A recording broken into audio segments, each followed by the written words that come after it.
Welcome to Camping with the Coles. I'm Cheryl Coles. And I'm Ben Coles. And this is the L20 2.0 folding e-bike from Engwe.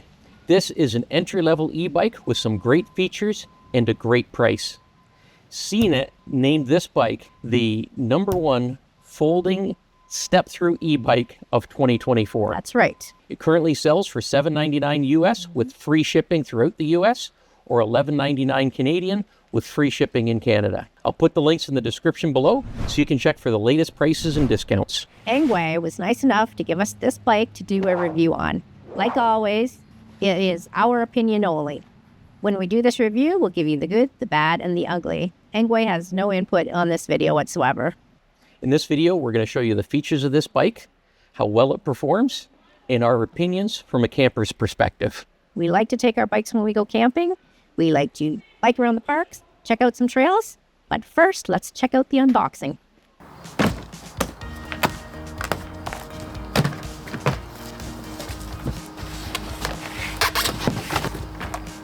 This bike is really packaged well. There's not much chance of getting it damaged during shipping.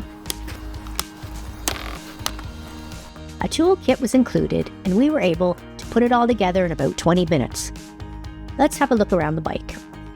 It has ergonomic hand grips, a 7-speed Shimano derailleur and shifter with a derailleur guard,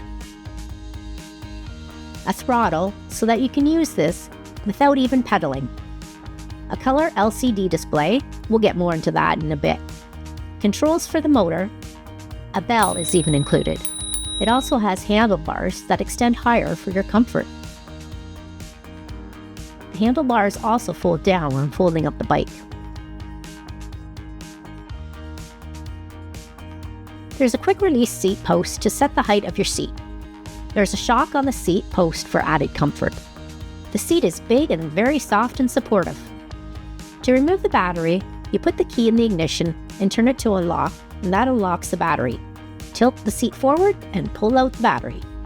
You can then take it somewhere to charge it, or you could just leave it on the bike and charge it through the charging port.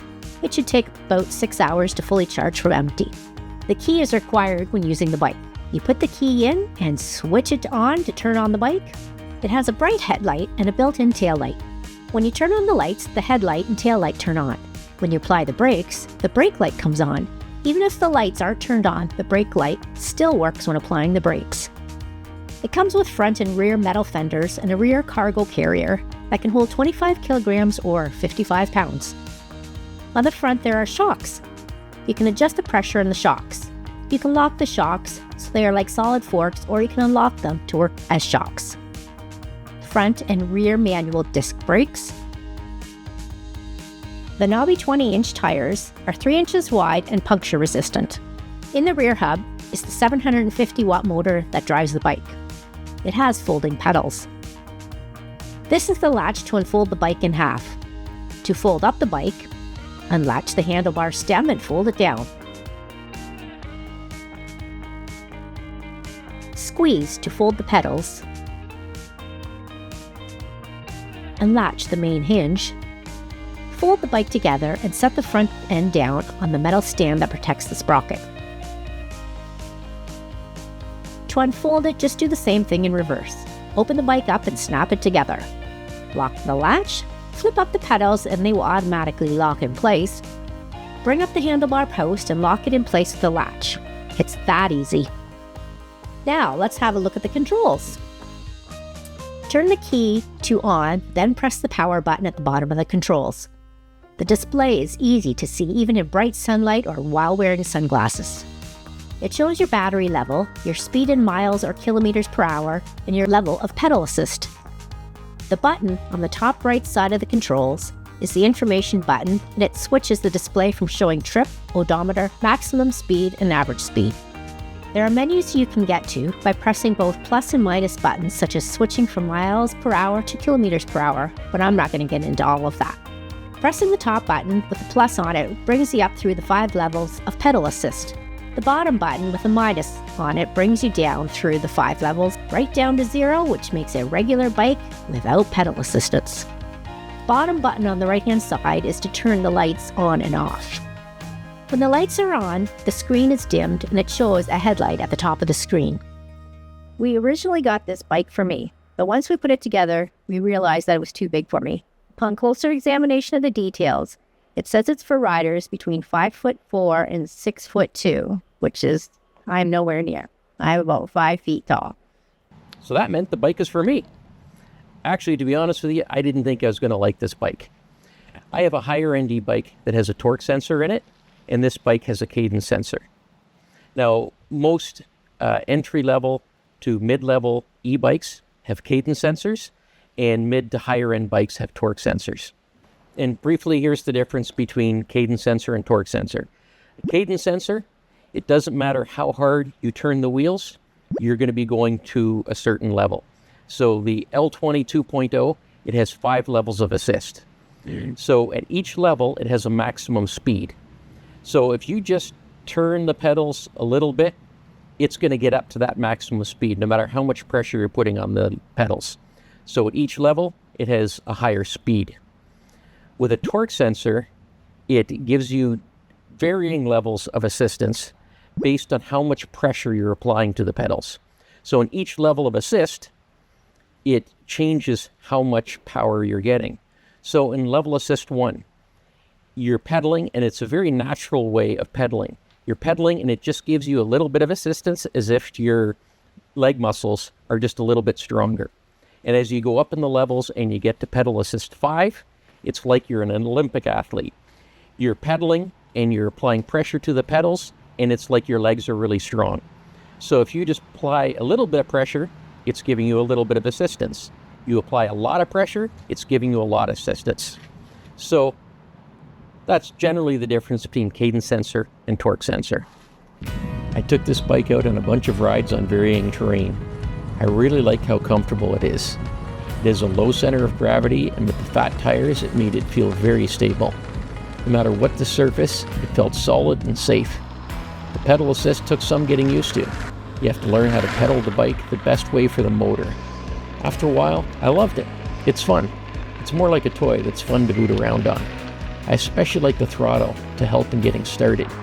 Sometimes you might be in the wrong gear to get started, or you're starting right at the bottom of a hill, so it's hard to get going.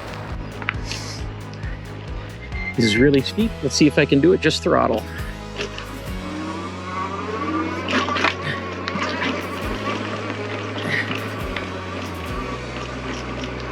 Holy cow, I can't believe it's doing it. This is a very steep hill. I'm a little over 200 pounds. Made it all the way up just throttle. That's a good motor. Very nice. No problem. Twist the throttle to start going, then let your legs catch up. If you just want to zip around using the throttle and not pedaling, that's fun too. The motor with 75 Newton meters of torque is very capable, and I had no problem going up some pretty steep hills on throttle alone. Using just the throttle, you can get up to 32 kilometers per hour. First gear 10 kilometers. Second gear 15 kilometers. Third gear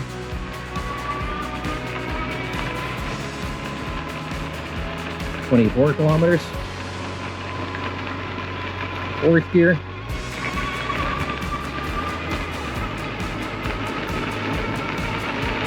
31, 32 kilometers. 33 kilometers. Fifth gear 36 kilometers. It doesn't matter what level of pedal assist you're in, the throttle is the same. But you can't be in 0 or it won't work. If you want to go faster than that, you'll have to be in pedal assist 4 or 5. If you want to go faster than the maximum speed for whatever level of pedal assist you're in, well, then you're just pedaling harder and not getting any assistance. Basically, you're just pedaling a heavy bike without help. If you want to go faster, you should go to the next level of assist. This e-bike turned out to be a lot more fun than I expected. Ben was having all the fun with the bike, and it was supposed to be for me. But we realized that without the shock, we could lower the seat a few inches. So we took the old seat post off of Ben's old mountain bike, put it on, and used the Engwe seat on the top. Voila, I was good to go. The bike is still a smidgen bit too big, but it's better than it was. Let's face it, most bikes are too big for me. But I can still ride it, and it's easy for me to get off and on with the step-through design. My first time on was quite an eye-opener. I've never been on such a powerful e-bike or used a throttle before.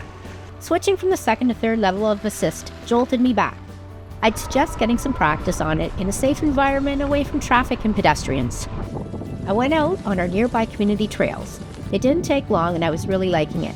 We took it camping with us. Using the throttle to get going is a big plus. It doesn't matter what gear I'm in, I can just use the throttle when starting out or going up hills. No more fumbling around and having a running start to get going because I'm in the wrong gear, like I did with my other bike. Okay, let's go full throttle up the hill now.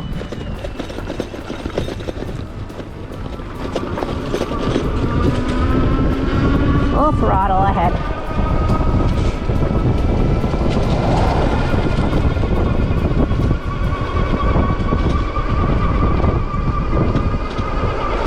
Full throttle. Hills don't bother me because the motor's powerful enough to get me up them without a problem. I'm still not a fan of downhills, but that's what the brakes are for. The brakes work great, and I like that it has a brake light on it. The bike feels sturdy and safe on all different types of terrain I was on. The fat tires feel good for traction and when going through loose ground or sand. It handles the bumps well. I don't know if it would be better with the original seat post with the shock in it, but I'm fine with the seat post without the shock. The seat is big and comfortable. I don't think I'll be using Assist 4 or 5 as they're a little too fast for me, but who knows? They might come in handy on a bathroom emergency. So I like the color of this bike. This is sea green. It also comes in rose pink and onyx black. We also bought some aftermarket things for the bike, such as this water bottle holder. We have a handlebar bag and my saddle bags from my previous bike. That should hold all my gear and keep me well hydrated while on the road. So this is the bike I'll be using from now on. We'll see how it holds up. I won't be the one lifting it into the truck, though. No, that job's going to be for me. The bike seems very solidly built. Mm-hmm. It's 68 pounds, so I'm going to be the one throwing it in the back of the truck. Or I might have to assist him. We'll see. For loading it into the truck, I put it into a big bin, and then I pick it up and put it on the tailgate and then slide it into place. That way the bike is protected in the back and it's easy to move around. When I go to take it out, I just slide the bin to the back of the truck and take it out. I do have a bike rack on the front of my trailer that'll hold up to 80 pounds, so this bike can go on there. But you know what? It's a folding bike. I'd prefer to fold it up and put it in the back of the truck. Then it's protected from the elements. Plus, it's also a lot easier if we want to go to a bike trail away from the campground and we want to drive there. We can fold up the bike, put it in the back of the truck, and drive over there. There's a great cycling trail about 8 kilometers from where we are right now in Algonquin Park. It's called the Old Railway Bike Trail. We can put both of our bikes, because we each have folding electric bikes, we can put them both in the back of the truck. We can take them there, take them out, go for a ride, come back, put them back in, come back.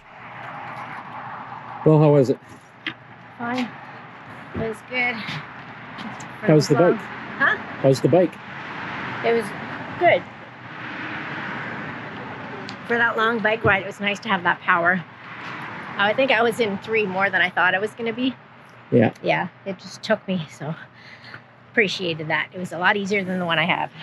And it shows that we went 18.7 kilometers. Is that it?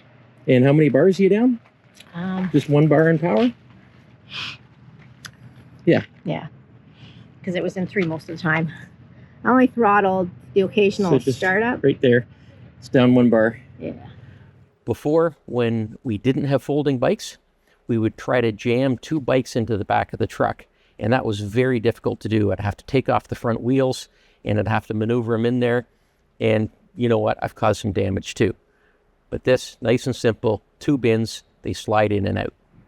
To sum it all up, this is a great entry-level e-bike with some great features. And a great entry-level price. That's right.